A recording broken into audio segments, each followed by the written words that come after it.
இந்த கல் தூணை சுழற்ற சுழற்ற வயிற்றுக்குள் உண்டாகாத கரு உண்டாகுமா?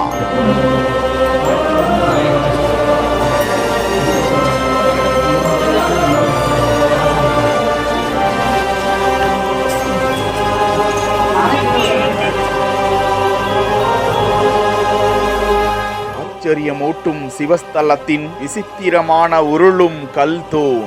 கருங்கல்லே சுழலும்படியான ஒரு கல்லை வடிச்சிருக்காங்க. அந்த காலத்துல என்ன வேண்டிக்கிட்டு அந்த இடத்துல நம்ம வளம் சுத்தினாலும் அந்த இடத்துல நம்ம வேண்டுதல் நிறைவேறும் அப்படின்னு சொல்லுவாங்க. சிவனும் அம்பாளும் அகஸ்தியருக்கு நேரிலேயே காட்சி தந்த ஸ்தலமா?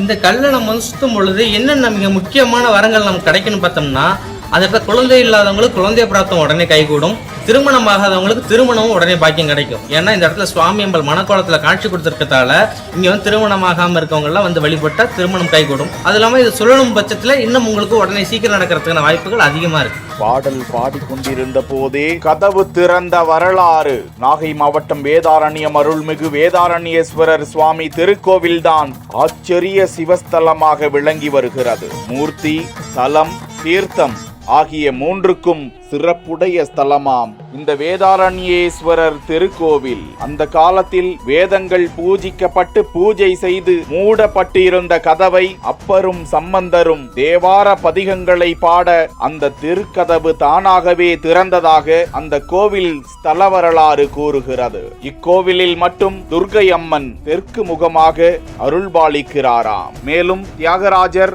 அம்ச நடனத்துடன் காட்சியளிக்கும் ஸ்தலங்களில் இதுவும் ஒன்றாம். நாள்தோறும் காலை மாலை வேளைகளில் மரகத லிங்கத்திற்கு சிறப்பு அபிஷேகம் நடைபெறுகிறது. திருமண கோலத்தில் சிவபெருமான் அம்பாளுடன் பக்தர்களுக்கு இந்த கோவிலில் அருள் பாலிப்பதால் இக்கோவிலில் வழிபட்டால் திருமண காரியங்கள் கைகூடுகிறது என்பது அசைக்க முடியாத நம்பிக்கையாக விளங்கி வருகிறது. சுமார் 2000 ஆண்டுகள் பழமையான இந்த திருக்கோவிலில் சிற்பக்கலைக்கு எடுத்துக்காட்டாக சுழல்கின்ற தூண் ஒன்று அதிசயமாக விளங்கி வருகிறது. கருங்கல்லால் செய்யப்பட்ட இந்த தூணை 9 முறை சுழற்றி சுழற்றி வேண்டிக் கொள்கிறார்கள். இதனால் அவர்களுக்கு குழந்தை பாக்கியம் கிடைப்பதாகவும் திருமண தடை நீங்குவதாகவும் சொல்லப்படுகிறது.